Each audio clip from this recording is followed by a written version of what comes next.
네, 김정은 북한 국무위원장이 이틀 전이죠. 지난 10일 노동당 창건 75주년 기념 열병식에서 이 다양한 신무기를 공개하며 보란 듯이 환하게 웃었습니다. 이 자위적 전쟁 억제력을 계속 강화하겠다는 뜻을 공개적으로 밝힌 건데 그러면서 핵 무력과 미국에 대한 직접적 언급을 피하고 사랑하는 남녘의 동포들이란 표현도 썼습니다. 이 북한의 내부 상황, 남한과의 관계, 미국 대선 모두를 고려했다는 해석이 나오는데요. 정치부 우종환 기자와 하나하나 자세히 짚어보겠습니다. 안녕하세요.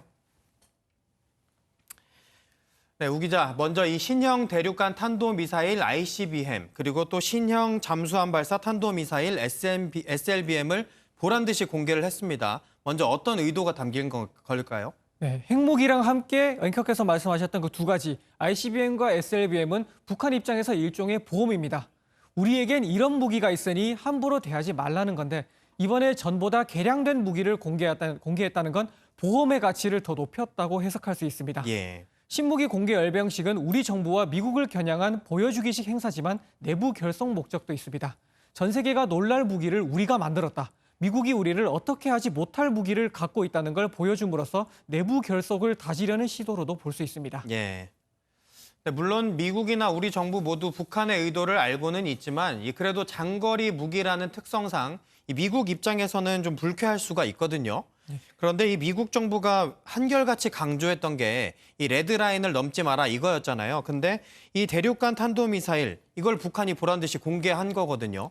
네, 김정은 국무위원장의 한 열병식 연설을 보면 누구를 겨냥해 전쟁 억제력을 키우는 것이 아니다. 어떤 세력이 우리를 겨냥해 군사력을 사용하려 든다면 응징한다라고 바로 이렇게 말했습니다. 예. 공개한 ICBM의 선제 공격 의도는 없다고 톤을 다 낮춰서 밝힌 건데 예. 미국의 보여는 주되 크게 자극하지는 않겠다는 의도로 볼 수 있습니다. 트럼프 대통령이 재선에 도전하는 미 대선이 얼마 남지 않았기 때문에 예. 김정은 위원장과 관계가 좋은 트럼프 대통령에게 불리한 국면을 조성하지 않겠다는 뜻으로도 읽힙니다. 예. 다만 트럼프나 바이든 누가 집권하든 간에 협상력을 올리려는 의미로 ICBM을 미리 보여준 것으로 보입니다. 네. 강도를 조절했다고 봐야 되고요. 김여정 제1부부장이 말했던 대화 재개 의사, 그 의사를 암묵적으로 표현하면서 강도는 조절했다 이렇게 봐야 됩니다. 네, 트럼프 행정부에서도 실망스럽지만 싱가포르 정상회담에서 제시한 비전에 의해 나아가고 있다는 반응으로 확대 해석을 자제하고 있는 상황입니다. 네. 그럼 이번에는 우리 정부에 보내는 메시지도 한번 살펴보죠. 이 북한이 이번 열병식에서 꼭 미국을 겨냥한 것뿐만이 아니라 이 우리나라를 겨냥한 듯한 무기들도 공개를 했잖아요. 이 초대형 방사포, 신형 장갑차 등 우리 재래식 무기의 개량형 버전을 공개를 한 건데 그러면서도 김정은 위원장이 이렇게 이야기를 했습니다. 남북이 다시 두 손을 마주 잡는 날을 기대한다. 이건 무슨 의미인가요? 네, 바로 그 김 위원장 메시지만 놓고 보면 분명히 유화 제스처가 읽힙니다. 네. 앞서 지난 2018년 신년사에서 민족 화해와 통일 분위기 조성을 촉구한 뒤에 그해 바로 판문점과 평양 정상회담으로 이어졌었죠. 그만큼 다시 한번 대화를 추진한 거라는 해석이 나오고 있습니다.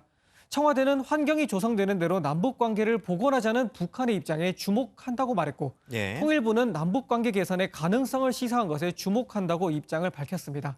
심지어 국방부도 우려를 표명하면서도 군사력을 선제적으로 사용하지 않겠다는 입장에 주목한다며 긍정적 해석을 내놓고 있습니다. ICBM 공개에 따른 위험보다는 김 위원장의 유화 메시지에 무게를 두는 건데요. 예. 다만 메시지에 이은 후속 조치가 따를지 한번 지켜봐야 할 것 같습니다.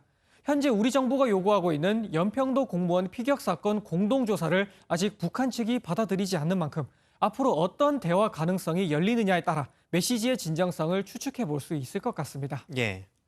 마지막으로 정치권 반응도 한번 짚어보죠. 이 여야는 서로 또 다른 반응을 보이고 있죠. 네, 북한이 내놓은 상반된 메시지에 여야는 각각 한쪽 부분을 부각하고 있습니다. 여당인 더불어민주당은 김 위원장 메시지에 아무래도 의미를 두고 있는데요.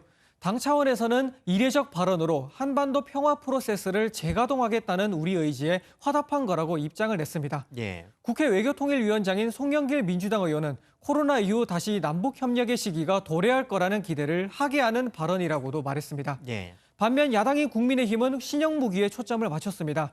김은혜 국민의힘 대변인은 우리 국민을 총살하고도 한마디 직접 사과 없이 김정은은 신형 무기 퍼레이드에 나섰다고 비판했습니다. 예. 네, 북한이 우호적 제스처를 보낸 건 분명 환영할 만한 일이지만 또 짚고 넘어가야 할 건 제대로 짚어야 하지 않나 생각해 봅니다. 지금까지 정치부 우종환 기자와 이야기 나눠봤습니다. 고맙습니다.